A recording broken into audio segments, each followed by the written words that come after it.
ನೀವು ಲೈಫಲ್ಲಿ ಏನಾದ್ರೂ ಆಗಿದ್ರೆ ಹದ್ದಿನ ತರ ಆಗಿ, ಗಿಳಿ ತರ ಆಗ್ಬೇಡಿ. ಯಾಕಂದ್ರೆ ಗಿಳಿ ತುಂಬಾನೇ ಮಾತಾಡುತ್ತೆ, ಆದ್ರೆ ಜಾಸ್ತಿ ಎತ್ತರಕ್ಕೆ ಆರೋದಿಲ್ಲ.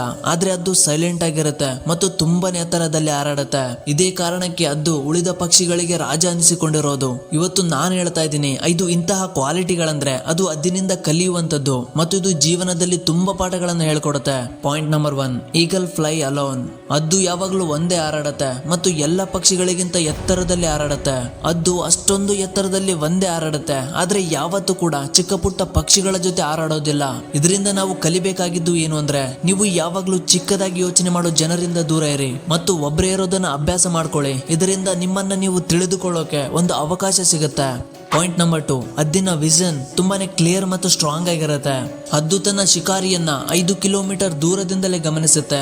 ಹದ್ದು ಒಂದು ಬಾರಿ ತನ್ನ ಶಿಕಾರಿಯನ್ನ ನೋಡಿದ ಕೂಡಲೇ ಅದು ಎಷ್ಟೇ ಕಠಿಣವಾದ ದಾರಿಯಾಗಿರ್ಲಿ, ಅದು ತನ್ನ ಶಿಕಾರಿಯನ್ನ ಪಡ್ಕೊಳ್ಳೋದಕ್ಕೆ ಏನ್ ಬೇಕಾದ್ರೂ ಮಾಡುತ್ತೆ. ಇದರಿಂದ ನಾವು ಏನನ್ನ ಕಲಿಬೇಕು ಅಂದ್ರೆ, ನಿಮ್ಮ ವಿಷನ್, ನಿಮ್ಮ ಗುರಿಯನ್ನ ಯಾವಾಗ್ಲೂ ಕ್ಲಿಯರ್ ಆಗಿ ಇಟ್ಕೊಳ್ಳಿ. ಆ ದಾರಿ ಎಷ್ಟೇ ಕಠಿಣವಾಗಿರ್ಲಿ, ನಿಮ್ಮ ಪ್ರಯತ್ನ ಸತತವಾಗಿ ನಡೀತಾ ಇರಬೇಕು ಮತ್ತು ಅದನ್ನ ಪಡ್ಕೋತೀನಿ ಅನ್ನೋ ಹುಚ್ಚೋಟ ಇರಬೇಕು. ಪಾಯಿಂಟ್ ನಂಬರ್ 3, ಈಗಲ್ ನೆವರ್ ಈಟ್ ಡೆಡ್ ಥಿಂಗ್ಸ್.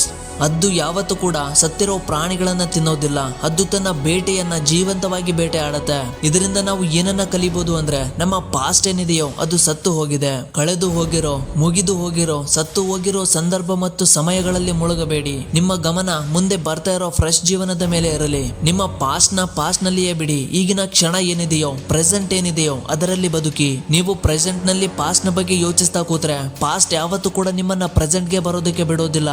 ಪಾಸ್ಟ್ ನಲ್ಲಿ ನಿಮ್ಮ ಜೊತೆ ಏನೇ ಆಗಿರ್ಲಿ, ಎಷ್ಟೇ ದೊಡ್ಡ ದುಃಖದ ಸಂದರ್ಭ ನಡೆದಿರ್ಲಿ, ಅದು ಈಗ ಸತ್ತು ಹೋಗಿದೆ. ಅದ್ರ ಬಗ್ಗೆ ಯೋಚಿಸ್ತಾ ಕೂತ್ರೆ ನಿಮ್ಮ ಪ್ರೆಸೆಂಟ್ ಕೂಡ ಸತ್ತು ಹೋಗುತ್ತೆ. ಈ ಪಾಸ್ಟ್ ನಿಮ್ಮ ಪ್ರೆಸೆಂಟ್ ನ ಕೊಲ್ಲೋದಕ್ಕೆ ಬಿಡಬೇಡಿ. ಇದಕ್ಕೆ ನೀವು ಹದ್ದಿನ ರೂಲ್ ನ ಫಾಲೋ ಮಾಡಿ. ಅದು ಯಾವತ್ತೂ ಕೂಡ ಸತ್ತ ಪ್ರಾಣಿಗಳನ್ನ ತಿನ್ನೋದಿಲ್ಲ.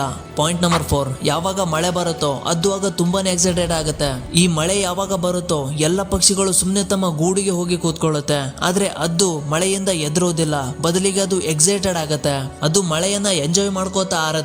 ಅದು ಆರ್ತಾ ಎಷ್ಟು ಎತ್ತರಕ್ಕೆ ಹಾರುತ್ತೆ ಅಂದ್ರೆ, ಅದು ಮೋಡಗಳಿಗಿಂತ ಎತ್ತರದಲ್ಲಿ ಹಾರುತ್ತೆ. ಇದರಿಂದ ನಾವು ಏನನ್ನ ಕಲಿಬೇಕು ಅಂದ್ರೆ, ನೀವು ಯಾವಾಗ ತೊಂದರೆಯಲ್ಲಿ ಇರ್ತಿರೋ ಅದರಲ್ಲಿ ಎಂಜಾಯ್ಮೆಂಟ್ ಅನ್ನ ಹುಡುಕಿ. ನೆಪೋಲಿಯನ್ ಹಿಲ್ ಒಂದು ಬಾರಿ ಹೇಳ್ತಾರೆ, ಪ್ರತಿಯೊಂದು ಸಮಸ್ಯೆ ಅದಕ್ಕೆ ಸಮನಾದ ಅಥವಾ ಅದಕ್ಕಿಂತ ಹೆಚ್ಚಿನ ಅವಕಾಶಗಳನ್ನ ತಗೊಂಡು ಬರುತ್ತೆ. ನೀವು ಆ ಅವಕಾಶಗಳನ್ನ ಉಪಯೋಗಿಸಿಕೊಳ್ಳಿ. ನೀವು ಆ ಅವಕಾಶಗಳನ್ನ ಬಳಸಿಕೊಳ್ಳೋದ್ರ ಮೇಲೆ ನಿಮ್ಮ ಗಮನ ಕೊಡಿ. ಯಾವಾಗ ನೀವು ಆ ಅವಕಾಶಗಳನ್ನ ಬಳಸಿಕೊಳ್ತಿರೋ ಆಗ ನಿಮ್ಮ ಎಲ್ಲ ಸಮಸ್ಯೆಗಳು ನಿಮ್ಮ ಕಾಲ ಕೆಳಗೆ ಇರುತ್ತೆ.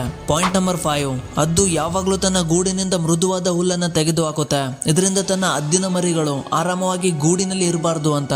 ಅವು ಗೂಡಿನಲ್ಲಿ ಆರಾಮವಾಗಿದ್ರೆ ಅವು ಅಲ್ಲಿಯೇ ಇರೋದಕ್ಕೆ ಇಷ್ಟಪಡ್ತವೆ. ಆದ್ರೆ ಅದು ಈ ರೀತಿ ಆಗೋದಕ್ಕೆ ಯಾವತ್ತೂ ಬಿಡೋದಿಲ್ಲ.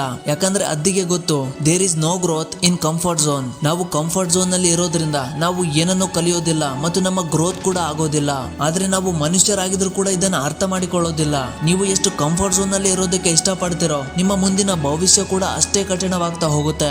ನಿಮ್ಮ ಕಂಫರ್ಟ್ ಝೋನ್ ಏನಿದೆಯೋ ಅದನ್ನ ಬ್ರೇಕ್ ಮಾಡಿ, ಅದರಿಂದ ಹೊರಗಡೆ ಬನ್ನಿ. ಇದು ನಿಮ್ಮ ಜೀವನದ ಒಂದು ಹೊಸ ಅಧ್ಯಾಯವನ್ನ ಸೃಷ್ಟಿ ಮಾಡುತ್ತೆ. ಹಾಗಿದ್ರೆ ಸರಿ ಸ್ನೇಹಿತರೆ, ಈ ವಿಡಿಯೋ ನಿಮ್ಗೆ ಯೂಸ್ಫುಲ್ ಆಗಿದೆ ಅನ್ಕೋತೀನಿ. ವಿಡಿಯೋ ಇಷ್ಟ ಆಗಿದ್ರೆ ವಿಡಿಯೋಗೊಂದು ಲೈಕ್ ಮಾಡಿ, ಚಾನಲ್ಗೆ ಹೊಸಬರಾಗಿದ್ರೆ ಸಬ್ಸ್ಕ್ರೈಬ್ ಮಾಡ್ಕೊಳ್ಳಿ, ಬೆಲ್ ಐಕಾನ್ ಆಲ್ಗೆ ಸೆಟ್ ಮಾಡ್ಕೊಳ್ಳಿ, ನಾವು ಮಾಡೋ ಪ್ರತಿ ವಿಡಿಯೋನ ಮೊದಲು ನೋಡೋದಕ್ಕೆ. ಈಗ ಈ ವಿಡಿಯೋ ನಿಮ್ಗೆ ಹೇಗನ್ನಿಸ್ತು ಅಂತ ಕಾಮೆಂಟ್ ಮಾಡಿ. ಸಿಗೋಣ ಮತ್ತೊಂದು ವಿಡಿಯೋದಲ್ಲಿ. ಅಲ್ಲಿವರೆಗೂ ಜೈ ಕನ್ನಡಾಂಬೆ, ಜೈ ಭಾರತ ಮಾತೆ.